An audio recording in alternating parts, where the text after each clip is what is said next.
오늘은 지난주 했던 거 다시 반복해 보죠. 민수기 22장부터 25장까지 나오는 발람의 오라클, 발람의 신탁들.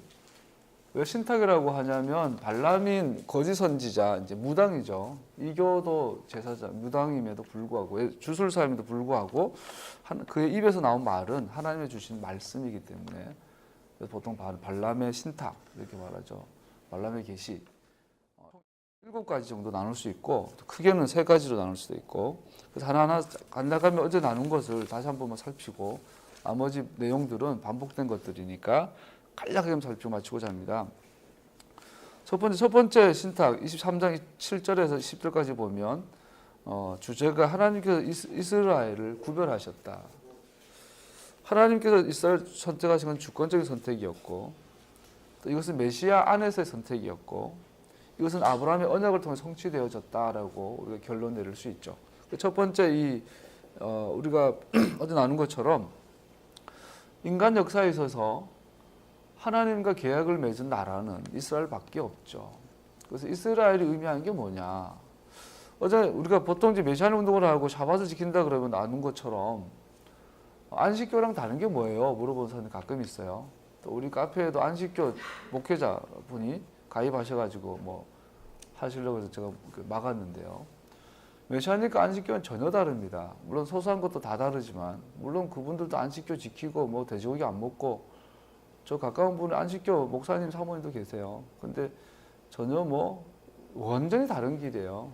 그래서 그 중에서도 가장 치명적으로 다른 게 뭐냐면 이스라엘에 대한 생각이에요. 안식교는 이스라엘에 대해서 전혀 우리랑 다른 생각을 하고 있죠. 그래서 이스라엘에 대해서 바른 이해를 하지 못하면 절대 메시아닉이 아니에요. 절대 바른 회복의 운동을 하는 게 아니에요. 요즘 뭐 킵이다, 뭐 셋볼 선교센터, 뭐 많은 분들이 이제 이스라엘 집회를 열어요. 이스라엘 중보기도를 하고 이스라엘 위해서 많이 집회를 하죠. 정말 좋은 일이고 감사한 일이고 고무적인 일이에요. 그러나 지금 일어나고 있는 이스라엘 회복 운동들은 이제 과정이고 과도기일 뿐이에요. 정말 언젠가 볼 거라고 봐요. 내가 이스라엘이라는 것, 또 그 이스라엘이 뭐냐면 하나님의 나라에 대한 그림이라는 것. 주님께서 너희는 이렇게 기도하라. 하늘에서 아버지 이름이 거룩히 여김받은 것이 이 땅에서 거룩히 여김받고 하나님의 나라가 이 땅에 임하옵시오며 그 나라가 이스라엘이라는 걸 알아야 되는 거죠. 그래서 내가 하나님의 백성이다. 나는 믿음의 자녀다. 난 믿음으로 구원받았다. 이 정체성은 정확하게 I am 이스라엘이라는 것 같은 고백이라는 거죠. 그래서 이 이스라엘이라는 언약이 어디에 뿌리를 두고 있냐면 아브라함의 언약이죠. 그 언약의 핵심이 뭐예요? 그 땅을 주겠다. 그 땅에 나의 백성, 너 이스라엘이 거하게 될 것이다. 나와 함께 거하게 될 것이다. 하는 나라와 의를 구해라. 그 땅에 사는 나라 이스라엘. 이것이 아브라함의 언약의 내용이 이스라엘이죠. 그러면서 주님께서 그의 나라와 그의 의를 구하라. 즉 이스라엘 회복을 위해서 기도해라. 그 토라 회복을 위해서 기도해 같은 말이죠. 그러면서 이 아브라함의 언약의 뿌리가 어디죠? 이 이스라엘 언약의 뿌리가 아브라함의 언약이죠. 시내서 언약의 뿌리가. 그렇다면 이 아브라함의 언약의 뿌리가 어디냐? 창세기 3장 15절에 나오는 메시아닉 언약의 시작인 여자의 후손에 대한 약속이죠. 여자의 후손을 통하여서 사단의 머리를 박살내겠다라는 이 메시아닉 언약이 바로 아브라함 언약의 뿌리죠. 즉 하나님의 나라를 이 땅에 실행하는, 즉 이 땅에 이스라엘을 회복하는 일은 누구를 통해서 성취되어진다고요? 메시아, 여자의 후손을 통해서, 즉 예수와를 통해서 회복되어진다. 이것이 하나님과 인간, 이스라엘이 맺은 언약의 핵심의 하나의 강이죠. 줄기죠. 이 전체적인 이 그림을 통해서 주님께서 그림 안에서 이 천하 만민이 복을 받게 하는, 즉 천하 만민이 예수님의 손을 통해서 복을 받게 하는 이 언약을 위해서 선택하신 하나님의 나라의 이름이 바로 이스라엘이죠. 그래서 이스라엘을 선택하신 건 주님의 주권적인 선택이에요. 그 이스라엘을 저주하는 것은 하나님의 언약을 거절하는 거죠. 그 이스라엘을 저주하는 것은 그 땅을 약속하신 하나님의 주권에 대한 반역이 되는 거죠. 그래서 이스라엘 저주한 자는 저주받는 것이고 이스라엘 축복한 자는 복을 받는 거죠. 이스라엘 축복하고 복을 받는다라는 것이 무슨 의미일까요? 그냥 뭐 주식 투자 잘해가지고 수익 내고 뭐 어디 좋은 목 좋은 곳에 상권 좋은 곳에 상가 투자해가지고 수익을 내는 그런 복을 내가 이스라엘에 투자해가지고 이스라엘 칭찬해서 복 받겠다. 물론 그것도 복 중에 하나겠죠. 그러나 예수님께서 의도한 이스라엘 축복하는 자를 복 받는다는 이 말에 정점이 뭐가 있어요? 너는 이스라엘이 되어라. 그래서 내가 이스라엘이 되어버리는 거예요. 그럼 이스라엘 향하여 약속되어진 아브라함의 축복이 내 거가 되는 거죠. 내가 그 축복을 받기 위해서 주님께서 예수와의 손을 통해 그를 성취하신다라는 얘기죠. 이것이 메시아니 안에서의 이스라엘 선택하신 것에 대한 그림이죠. 이것은 아브라함의 언약의 성취의 궁극적인 그림이 되어지는 겁니다. 나는 한 모습을 본다. 첫 번째 신탁을 보면 그렇다면 이런 일을 두고 우리가 무엇이라고 말할 수 있겠습니까? 하나님 우리 편이시면 누가 우리를 대적하겠습니까? 로마서 8장 마태복음 3장 17절 그리고 하늘로부터 이는 내 사랑하는 아들이다. 내가 그를 좋아한다 하시는 소리가 들려왔다. 에베소 1장 하나님의 사랑하신 아들 안에서 우리에게 거저 주신 하나님의 영광스러운 은혜를 찬미하게 하셨습니다. 하나님의 사랑하는 아들. 그 메시아닉 언약, 이 여자의 후손이라는 이 언약이 아브라함 언약을 통해서 또 아브라함의 언약이 신의 산에서 이스라엘과 맺은 언약을 통해서 우리에게 오늘날 주어지는 거죠. 그것이 예수와의 이름으로. 신명기 4장 5절 8절을 보면 보아라 내가 주 나의 하나님이 나에게 명하신 대로 너희에게 규례와 법도를 가르쳐 주었다. 너희는 이 규례와 법도를 지켜라. 그러면 여러 민족이 너희가 지혜롭고 슬기롭다는 것을 알게 될 것이다. 그들이 이 모든 규례에 관해서 듣고 이스라엘은 정말 위대한 백성이요 지혜롭고 슬기로운 민족이라고 말할 것이다. 너희가 들어갈 차지할 땅에서 너희가 그대로 하도록 하려고 그렇게 가르쳤다. 여자의 후손을 통해서 아담아 천하 만민이 너를 통해서 복을 받을 거야. 아담아 번성하고 정복하고 다스려라. 그랬는데 아담이 실패하죠. 그랬더니 하나님께서 그렇다면 내가 여자의 후손을 통해서 그 일을 이루겠다. 그리고서 아브라함 거장을 맺으시고 그리고 그 땅에 이스라엘이 들어간 이같이 큰 나라가 어디 있겠느냐. 이같이 큰 나라. 이같이 큰 나라는 다른 말로 말하면 더 네이션이에요. 바로 그 나라. 다른 말로 말하면 하나의 나라. 이 지구는 결국은 하나의 나라로 통일될 겁니다. 메시아 나라. 그것을 다른 이름으로 말하면 이스라엘이 되죠. 어제 다른 거죠. 우리나라는 어디 가면 코리아, 어디 가면 코레아, 어디 가면 코리, 또 대한민국, 조선 여러 가지 명칭들이 있잖아요. 하나님의 나라의 명칭은 이스라엘이에요. 세 번째 신탁에 대해서는 두 번째 신탁은 Victorious in God's faithfulness. 이스라엘은 승리한다라는 거예요. 발람이 이스라엘 저주하려고 두 번째 저주하려고 봤더니 오히려 내용은 이스라엘의 승리에 대한 내용이 나오죠. 그래서 이스라엘과 하나님의 신실하심에 대해서 말하고 있는데 결론을 말하면 이스라엘은 가는 곳마다 승리할 것이다. 왜? 하나님이 신실하시기 때문에.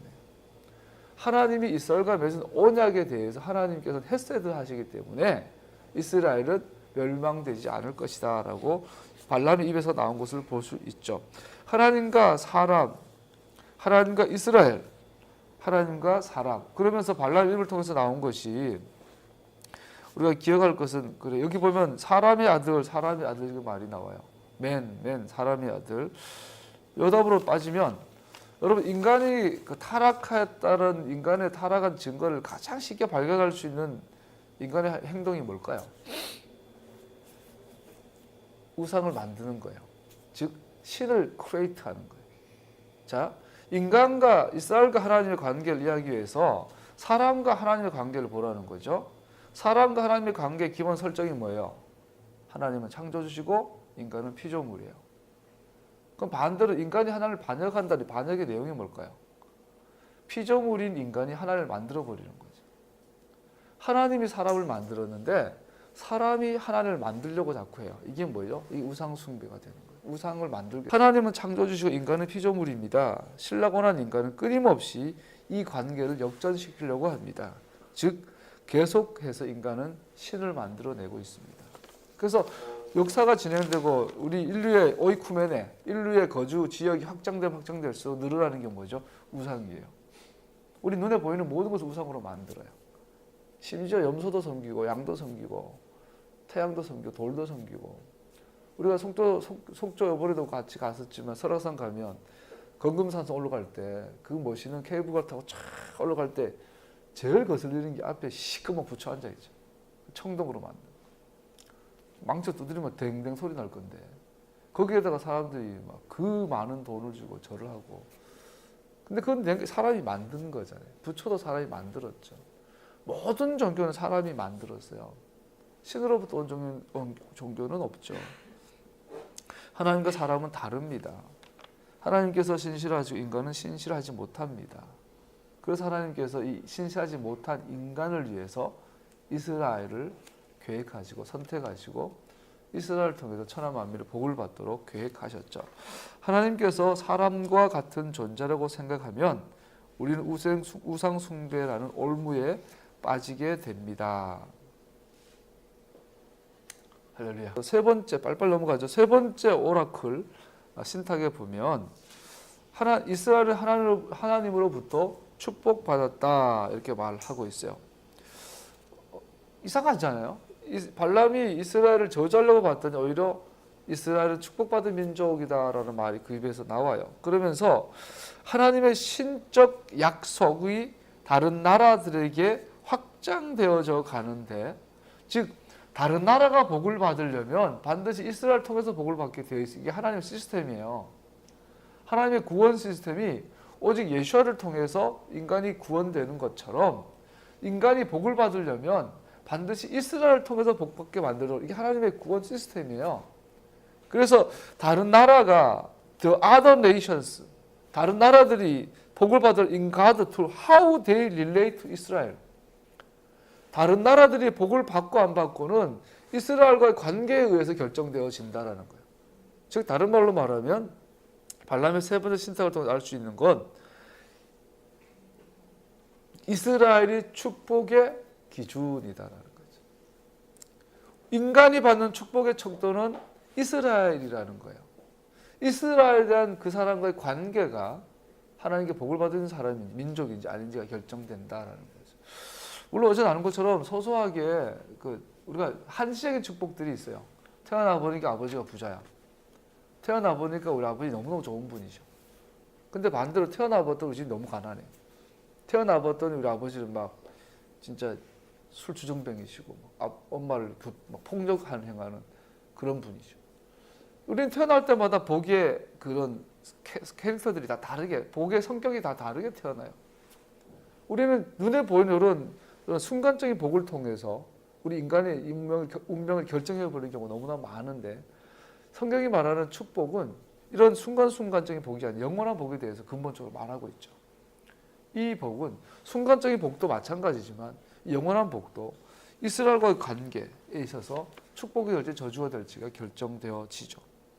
민수기 24장 5절에 보면 야곱아 너의 장막이 어찌 그리도 좋으냐, 이스라엘아 너희 사는 곳이 어찌 그리도 좋으냐. 여기 보면 마토브 얼마나 좋으냐. 여러분 이 토브, 하나님께서 토브하다, 좋다, 굿이라고 말하는 첫 번째 대상이 뭐였어요? 땅에서 땅. 창세기 1장에 보면 하나님께서 빛이 있으라, 물과 땅은 나뉘어라, 생물은 생겨라, 고기의 바다, 하늘의 공중의 새와 바다의 물고기가 생겨라. 이 모든 걸 할 때마다 토브, 좋았더라, 토브. 이 토브라는 단어는 창세기 1장에 최초로 나와요. 그러면서 궁극적으로 이 토브의 대상이 뭐였죠? 인간 거주 땅, the land예요. 토브한 땅은 바로 에덴 동산을 의미하죠. 하나님과 인간이 함께 거하는 땅. 그러면서 오늘 발람의 눈을 통해서 이스라엘이 바로 그 땅이라는 거예요. 눈에 보이는 이스라엘은 서로 싸우고 테러가 왔다 갔다 하고 이런 막 시커먼 구렛나루 하고 막 돌아다니고 꼬리타분한 그런 이스라엘 유대인들의 어떤 거지만, 주님이 보신 이스라엘은 토부하세요. 그래서 예수님께서 오시면 이 땅에 토부를 회복하시는 거죠. 우리는 주님이 이 땅에서 토부를 완성하실 때까지 우리는 전투를 하는 거예요. 전쟁은 끝났어요. 우리는 전투해. 전쟁과 전투는 다르잖아요. 주님이 십자가에서 전쟁에 승리하셨으니까 우리 이제 잔당 제거해야 돼요.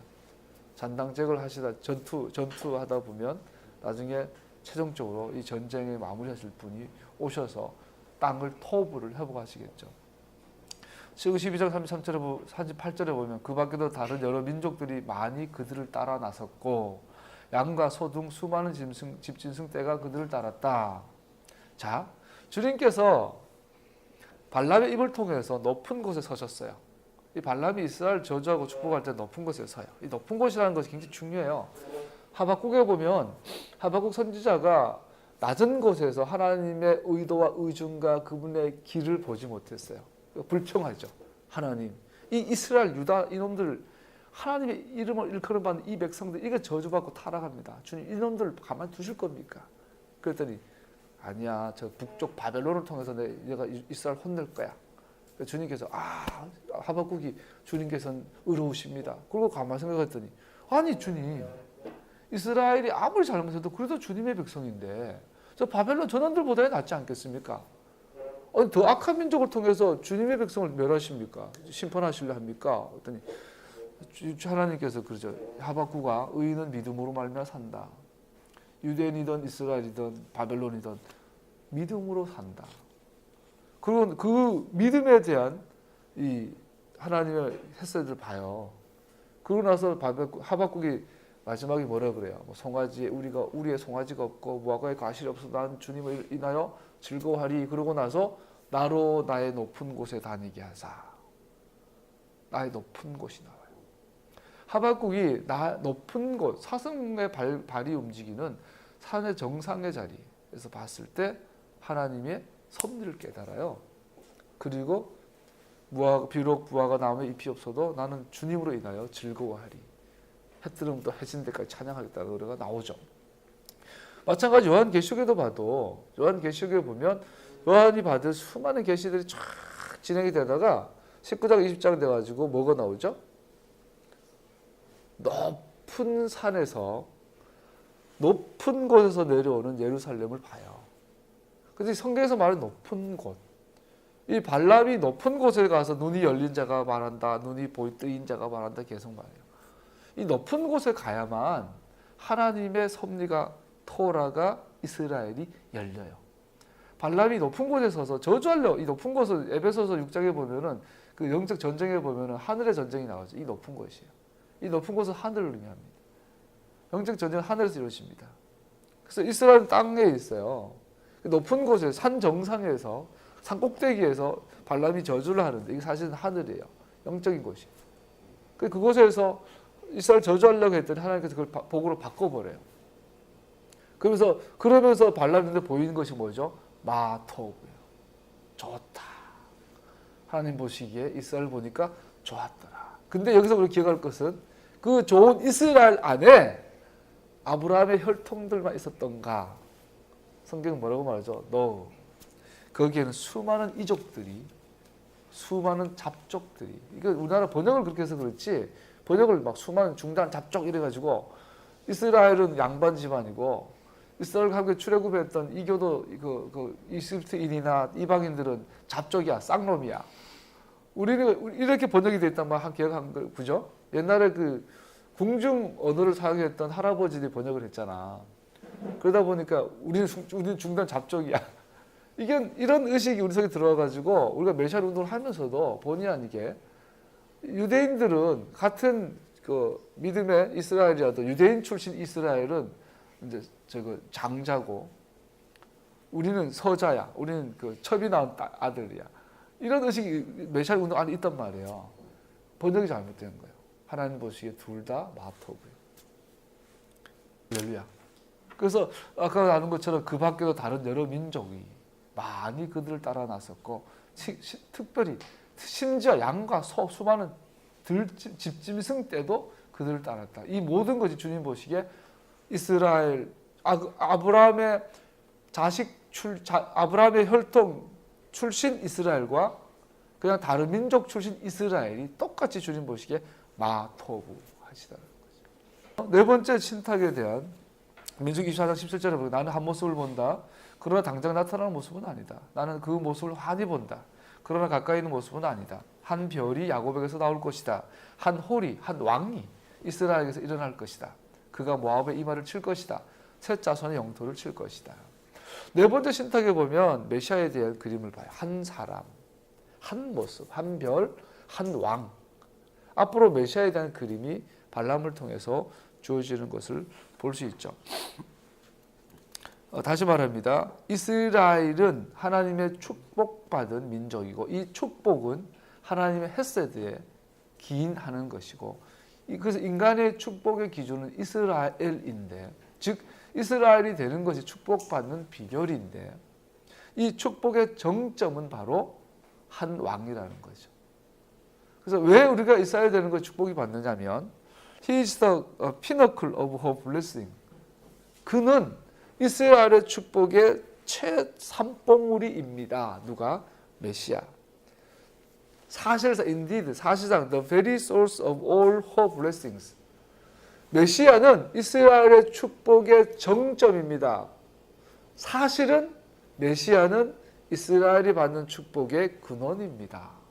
바로 그 근원입니다. 할렐루야. 이스라엘이 뭐예요? 하나님과 언약 맺은 민족이라는 정체성이에요. 언약의 백성이라는 정체성을 갖고 있어요. 근데 이 언약이 어디에 기인하죠? 아브라함의 언약. 근데 아브라함의 언약의 뿌리가 어디라고 그랬어요? 여자의 후손. 그래서 이 인간이 갖고 있는 수많은 약속들 가운데 하나님과 이 메시아의 약속을 받은 사람이 아브라함이고 이것이 이스라엘이라는 이름의 나라에 주어졌죠. 즉 그래서 이스라엘은 복받은 나라고 인간이 생명과 복을 받으려면 이스라엘과 어떤 관계를 맺고 즉 내가 이스라엘이 되어야 하는데 이 복의 정점은 바로 메시아이고 그리고 이 메시아가 우리의 축복의 정점이라는 말은 즉 그분이 이스라엘이 받는 복의 근원이다라는 거죠. 할렐루야. 아브라함아 너는 복의 근원이 되어라. 번역 직역을 하면 아브라함아 너는 복이다. 너는 복 자체다. 왜? 네 안에 메시아닉 언약이 있다. 할렐루야. 그래서 보면은 임금의 지휘봉이 유다를 떠나지 않고 통치자의 지휘봉이 자손 만대까지 이를 것이다. 그 메시아닉 언약이 결국 12아들 가운데 유다 지파를 통해서 주어진 거 볼 수 있죠. 요즘 예언 신사도 운동, 예언 운동 하는 분들 제일 많이 쓰는 게 그건 것 같아요. 장자권의 회복. 야, 참 말 참 잘 만들어내. 교회마다 이 트렌드가 있어요. 우리 요즘 투자를 공부하잖아. 전 세계 경제의 새로운 트렌드는 미국이 주도하잖아요. 그러니까 중국이 날고 기어도 미국 못 넘어갈 거란 거죠. 중국은 기껏해야 이제 미국이 만든 새로운 트렌드를 따라가는 나라 정도. 우리는 이제 샌드위치잖아 지금. 그동안 우리가 일본, 중국, 미국을 따라가다가 이제 중국이 우리를 추월해 버리니까 우리는 그냥 샌드위치가 돼. 삼성, 애플까지 밀리고 샤오미까지 밀리는 이 뭔 말 하다가 봤는데 오늘 아까 우리가 읽어보았던 것처럼 요즘 장자권 자꾸 그래. 장자권의 회복. 여러분 장자권의 회복의 말에 원래 의미는요 이스라엘 회복이에요. 이스라엘 회복. 근데 이스라엘에 대한 이건 다 까막눈이야. 교회가 이스라엘 대체했대. 이스라엘 하나님께서 버렸대. 이제 교회가 이스라엘이래. 그 새 언약 신약의 시대래. 신약.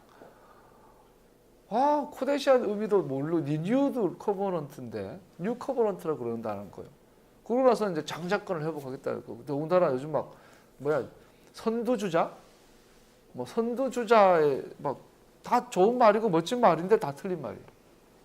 어쩌면 그렇게 멋지게 속이는지 몰라요.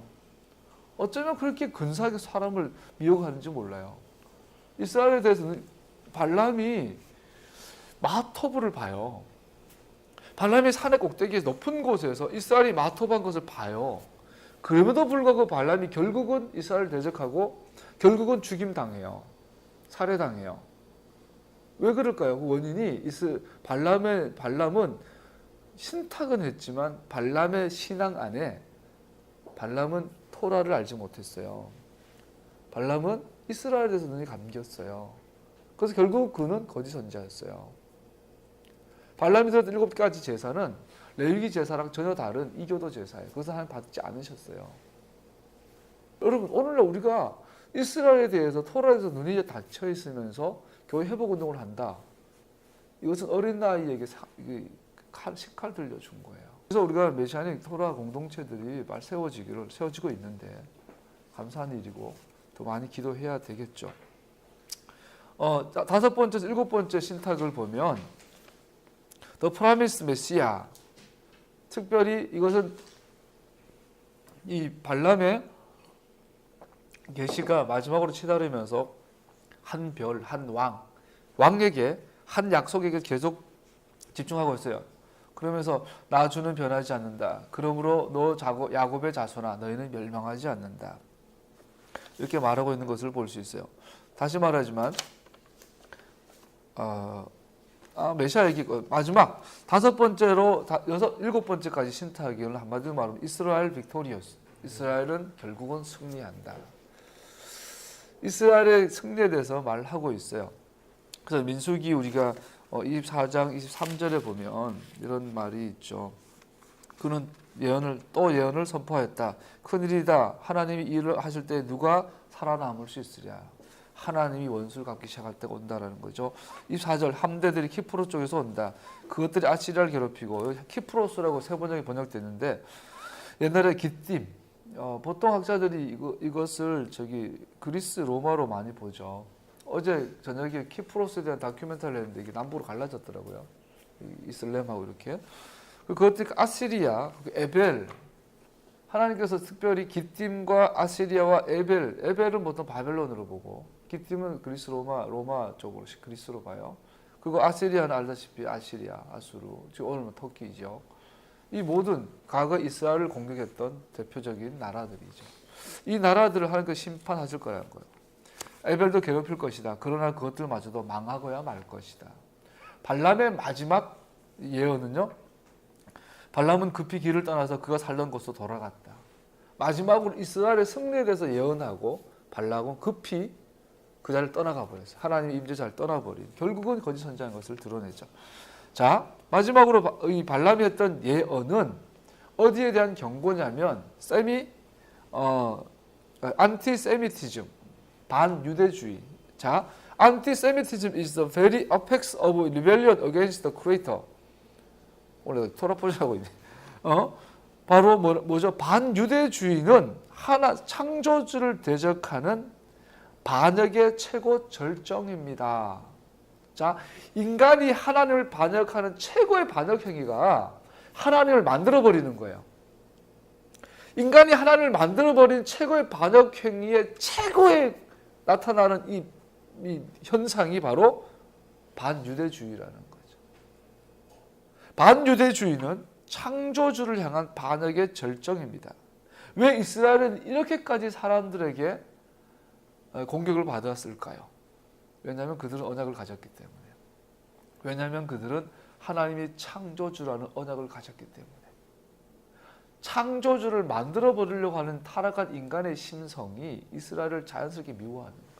신기하지 않나요? IS가 일어나고 이슬람은 그렇게 이번에 IS가 그러잖아요. 사람을 이슬람 그 교리에 반대되면 다 죽여도 된다. 이게 마호메트의 교리라 그래가지고 실천하고 그렇게 하는데 이상하게 테러는 대부분 테러는 이슬람이 하죠. 그래서 사람들은 이슬람을 옹호해요. 오히려 이스라엘을 욕하고 가만히 있다가 얻어 터지는 이스라엘 편드는 사람은 별로 없고 지난주에 조선일보에서 아주 중요한 기사를 봤어요. 이름을 모르겠다. 그 이스라엘에서 가장 유명한 스파이, 시리아 스파이, 아르헨티나 쪽에 사업가라고 위장을 해서 시리아에 들어가지고 시리아 국방 차관까지 거론되던 인물이었는데 그것이 이스라엘에서 시험한 스파이, 모사드 스파이였대요.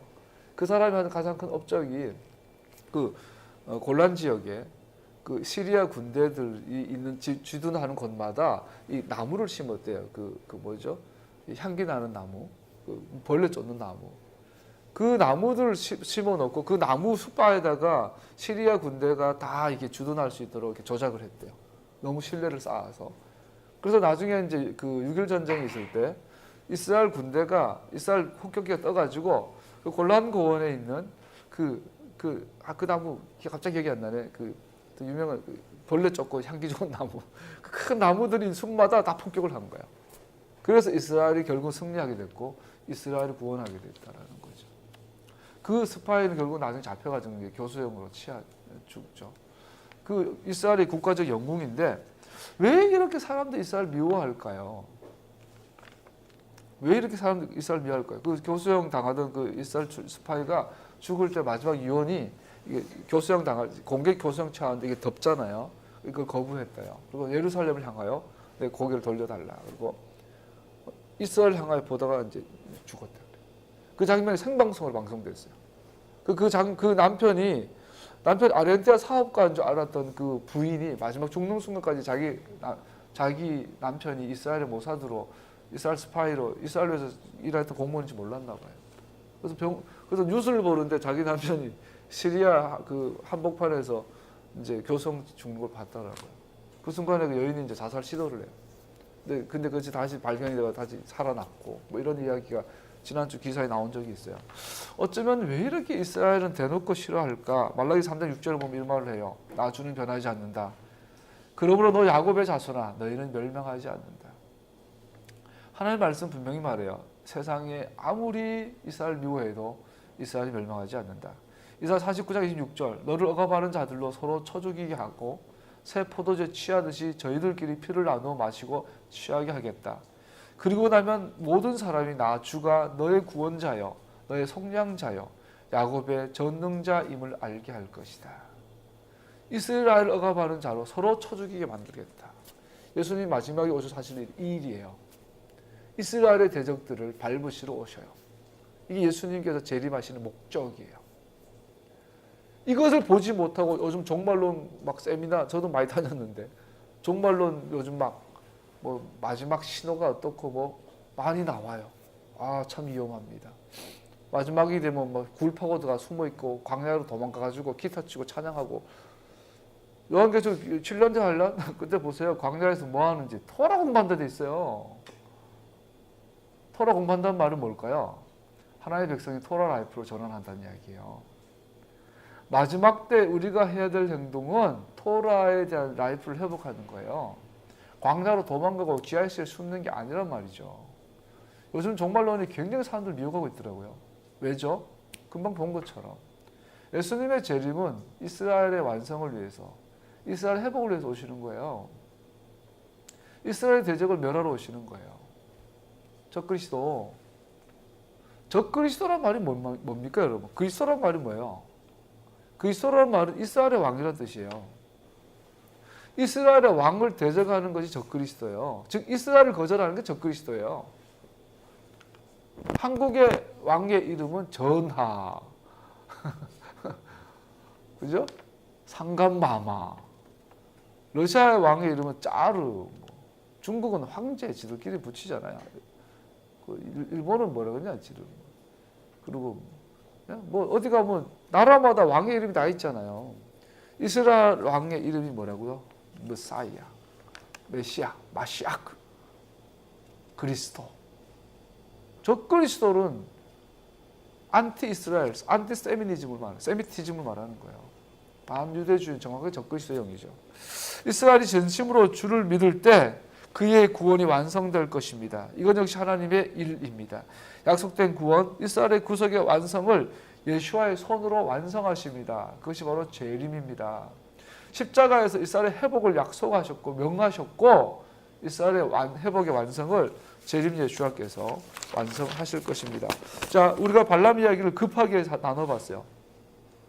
어제 못 나눈 걸 잠깐 나눴고 이제 마지막으로 26장부터 28장까지 급하게 28장부터 29장까지군요. 절기들에 대한 얘기가 나오고 반복되는 이야기들이니까 나오고요. 그래서 매일 드리는 제물, 매일 안식일 때마다 드리는 제물, 매월 드리는 제물에 대해서 28장에 대해서 민수기에 기록되어 있고요. 그리고 28장에는 6월절, 무교절, 7.7절, 나팔절 29장에 기록되어 있습니다. 속죄일, 장막절 이렇게 기록되어 있는 걸 볼 수 있고요. 또 민수기 30장부터 30장에는 서원에 대한 얘기가 나와요. 어떤 남자가 맹세하면 그는 그것에 구속됩니다. 어떤 남자가 어떤 걸 맹세하게 되면 그는 반드시 지켜야 하죠.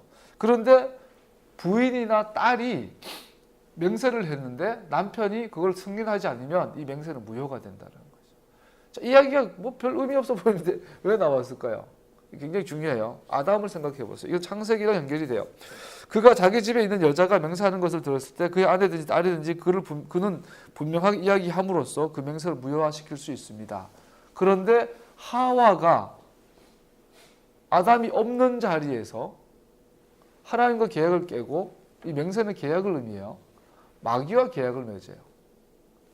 하나님의 하신 계약의 말씀은 의심하고 마귀가 한 말씀을 믿고 계약을 했어요. 그런데 만약 그때에 돌아와가지고 아담이 여기에 대해서 승인하지 않으면 하와는 그 맹세는 무효가 돼요. 왜 아담의 죄라 그런지 알아요? 죄는 하와가 지었는데 이 민수기 30장의 근거에서 아담의 죄는, 하와의 죄는 아담이 지은 죄가 되는 거예요. 하와가 마귀랑 무슨 짓을 했더라도 아담이 노우 했으면 인간은 타락하지 않았어요. 낙원 쫓겨나지 않았어요. 그런데 아담이 하와의 죄에 대해서 승인하는, 묵인하는 걸 볼 수 있어요. 지가 먹어버려요. 그래서 하와의 모든 죄는 아담의 죄가 되는 거죠. 창세기 3장의 아담의 유죄는 이러한 율법 배후에 있는 원리의 그 뿌리가 놓여져 있습니다. 민수기 본문의 관점에서 볼 때 아담의 침묵은 그로 하여금 아내의 행동에 대한 유죄가 되게 했던 것입니다. 이걸 우리한테 적용하면 뭐가 될까요? 함부로 아버지 되면 안 돼요. 함부로 목사 되면 안 돼요. 함부로 가르치는 자가 되면 안 돼요. 결정권을 갖고 있는 자가 하나님의 언약에 대해서 분명하게 알지 못할 때 그 집안은, 그 공동체는 저주받아요. 우리는 아담 후에다 보니까 계속 반복해서 그 짓을 하고 있죠. 나라의 대통령이, 집에 교회의 목사님이 그 집안의 아버지가 얼마나 중요한지를 보여주는 거죠. 그러면 우리 여자들은, 나는 남자들한테 아니야, 여러분들도 아버지 역할을 할 때가 많아요. 이제는 여기 모든 인간을 향한 말이죠. 동시에 또 31장, 아담은 그래서 변명할 수 없습니다. 토라에 의해서. 31장에 보면 미디안 족속의 전투가 나옵니다. 25장에 비느하스의 질투가 보이죠. 그래서 이 31장에서 미디안과 전쟁에 있어서 최고 사령관을 비느하스로 임명합니다. 비느하스의 열정을 통해서 비느하스의 명령에 따라 미디안의 5 왕과 부올의 아들 발람을 포함하여 모든 사람을 죽입니다. 우리 좀 전에 발람의 그 축복과 저주 예언을 봤는데 이 발람이 결국은 비느하스의 손에 죽임당해요. 하나님께서 비느하스를 얼마나 좋아하는지, 저가 나의 질투하여 하나님을 기쁘게 해드렸죠. 오늘 하나님께서 요구하신 리더십의 모습을 보여주죠. 질투의 리더십. 질투의 리더십. 너무나 중요한 거라서 여러분 질투하시고 축복합니다. 하나님의 이름을 위해서라면요, 다 한순간에 포기할 수 있어야 돼요. 전 재산, 가족조차도. 모든 종교의 공통점은 출가하는 거죠. 출가.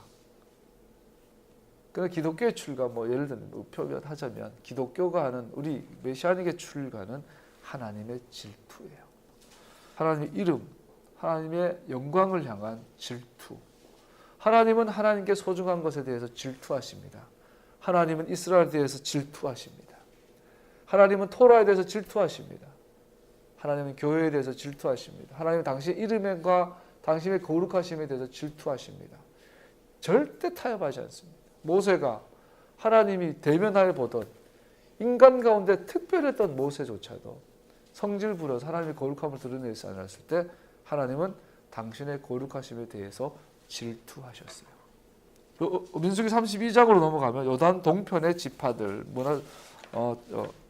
지파들의 루벤 지파, 갓 지파, 므낫세 반 지파에 대한 얘기 나오고요.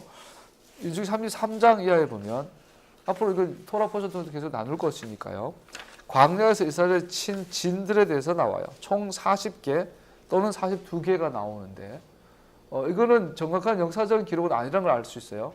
이것은 선별적으로 기자가 의도적으로 지었던 것을 볼 수 있죠. 이 말은 그래서 이 민수기 33장에서 이스라엘이 40년 동안 진쳤던 장소를 42개 혹은 40개만 선별해서 기록해 놓고 있는데 이거는 실제로 진쳤던 거가 좀 달라요. 의도적으로 이렇게 적어 놓았던 이 목적은 뭐냐면 이 33장 끝에 보면 나와요. 제사장 아론이 주님의 명으로 호르산에 올라가 거기서 죽었다. 이 말은 아론과 모세가 주님의 명령에 순종했다라는 것을 보여주기 위해서 기록된 거라고 이해할 수 있겠죠. 하나님은 40년 동안 광야에서 그 백성을 인도하기 위해 그들과 그들의 순종, 아론과 모세와 이스라엘의 순종을 사용하셨습니다. 자, 33장 50절에서 36장 마지막 절까지는 좀 중요한 내용인데 그렇지만 빨리 할게요. 약속의 땅을 소유하기 위한 준비 과정에 대해서 말하고 있어요. 그러면서 말하는 것은 뭐냐면 땅의 주인은 하나님이시다 라고 말씀하고 있는 거죠. 33장에 보면요, 모든 가나안 족속을 다 쫓아내버려라. 자, 하나님께서 그 땅을 드디어 이스라엘에게 약속해 이제 드디어 정복하라고 말하고 있어요. 그런데 이스라엘을 보고 정작 그 고생해가지고 그 땅을 주겠다, 몇백 년 동안 주겠다 해가지고 결국 들어가는 그 시점에 하나님께서 딴 말 하세요. 딴 말이란 말을 오해하지 말고 잘 들어요. 그 땅에 내가 너를 보내주고 이 땅을 너에게 주는 이유는 네가 잘해서가 아니라 저놈들이 악해서라는 거예요. 가나안 족속이 그 안에서 음란하고 우상을 섬겼던 이 모든 것들 때문에 가나안의 죄가 너무 커져서 내가 저들 심판하는 도구로 너를 사용하겠다라는 거예요. 다른 말로 뭐죠? 이스라엘에게 내가 이 땅을 이스라엘 너들에게 약속했지만 너들도 만약에 이 땅에 들어가서 우상을 섬기고 음란히 행하면 내가 너희들도 쫓아내버리겠다. 다른 말로 뭐 무슨 뜻이죠? 이 땅은 내 것이다. 땅의 주인은 하나님이다라는 거예요. 그래서 이스라엘이 그 땅에 들어가 가지고 하나님을 떠날 때마다 항상 반복되는 역사적인 교훈이 있어요. 그 땅에서 추방돼요. 쫓겨나요. 제일 유명한 게 바빌론 포로기. 다른 나라의 포로로 끌려가요. 예수님이 오셨을 때만 그 땅의 주인은 이스라엘이 아니라 로마였어요. 지난 2000년 동안도 그 땅의 주인은 이스라엘이 아니라 그 베두인족들, 방랑자들이었어요. 그러다가 2000년대 들어와서 드디어 이스라엘이 거기에 자기 땅을 만든 역사적인 사건이 우리 세대에 일어났죠. 이 말은 뭘까요? 그런데 오늘날 이스라엘이 하나님께 온전히 순종하고 있지는 않잖아요.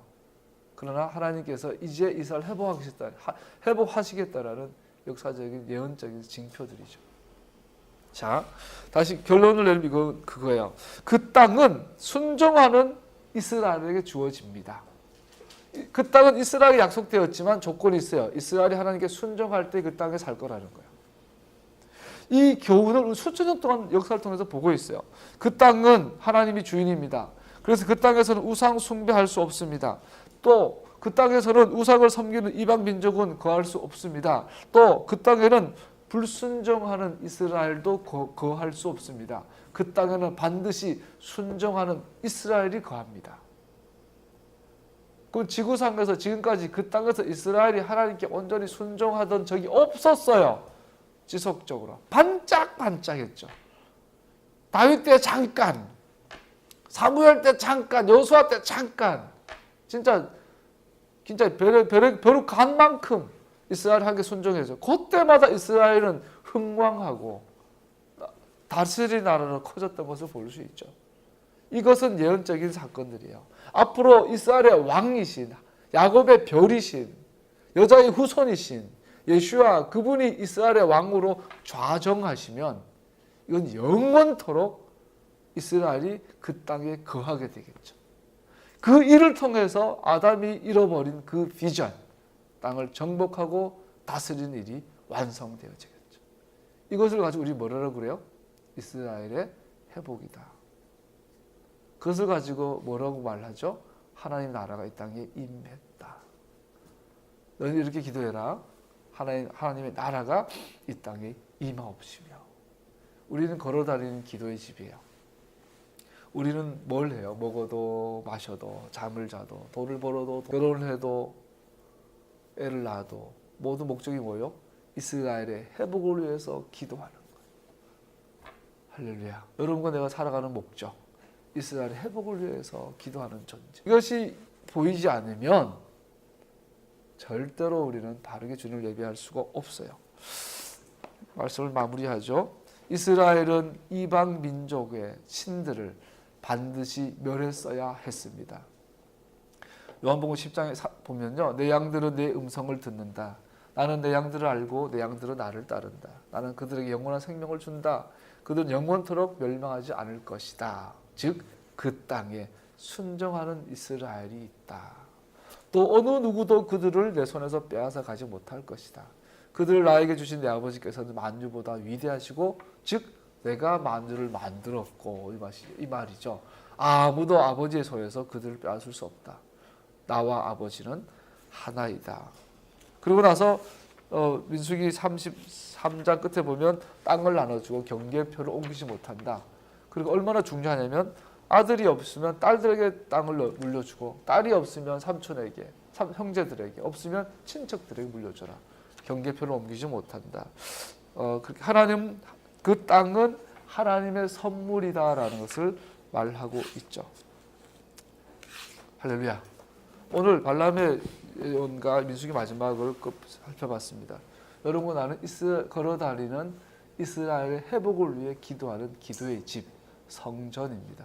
그 가운데 깊이 회복되기를 예수님의 이름으로 축복합니다. 기도하겠습니다.